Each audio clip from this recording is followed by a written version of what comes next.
2025 අප්‍රේල් බක්පුර පසළොව පොහෝ දවසේ සන්ධ්‍යා සමයයි මේ. මාගේම අතින් මාබල් වලින් මාගේ කුටිය ඉස්සරහා සාදපු මේ ආසනය අඩි 8යි දිග, පෙතමකට තුන් ලෝකාග්‍ර වූ, අසම සම වූ, ශාන්තිනායක වූ, සම්මියත් සම්බුද්ධ වූ, සර්වඥ වූ, ත්‍රිලෝක්‍ය වූ, ශාක්‍ය මුනීන්ද්‍ර සිද්ධාර්ථ තථාගත ගෞතම බුදුරජාණන් වහන්සේට ප්‍රථමක පූජා කරමි. පූජා වේවා.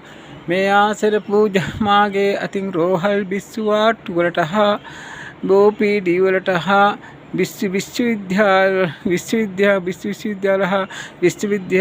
විවේකාගාරවලට හා දුම්රිය පොළවල්හි විවේකාගාරවලට හා ප්‍රධාන පූජනීය ස්ථානවල සංඝ පරිහරණයේ පිණිසද, ඒ වගේම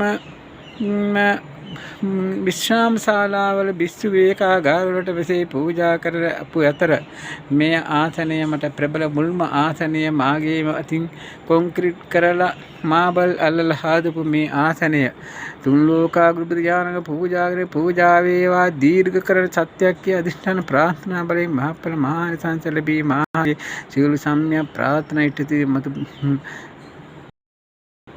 නිවන් අවබෝධයේ පිණිස හේතු වේවා. එසේම මා කෙනෙකුට ආශිර්වාදයක් කරනවා නම් ඒ ප්‍රබල වන්නේ මා බොහෝම පින්කම් කරපු කෙනෙක්. මගේ කටින් කරන ආශිර්වාදයක්, මගේ අතින් කරන ආශිර්වාදයක් ප්‍රබලය.